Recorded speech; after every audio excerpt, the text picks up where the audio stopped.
Hello, hello mga kabayan! Kumusta naman kayo? Sana okay lang lahat ng tao sa mundo. Ramdam niyo rin ba yung tawa ng anak namin diyan? Grabe yan makipag-QLY time sa'min 'no? Ang saya-saya niyang pagmasdan, nakakadala talaga yung kanyang tawa.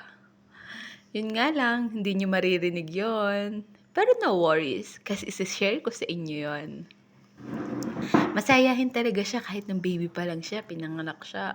Hilig niya talaga tumawa ng tumawa. The best feeling ever.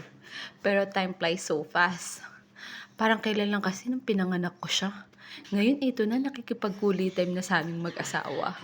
Nakachikahan na namin. Pero hindi pa naman siya nagsasalita. Pero nakakatuwa lang kasi talaga makipag-kulitan. Yung alam mong kayo lang yung nagkakaintindihan. Mother instinct, parent instinct, kumbaga. Sobrang happy lang talaga namin. We love you, anak! Mahal na mahal ka ni Mama at Papa.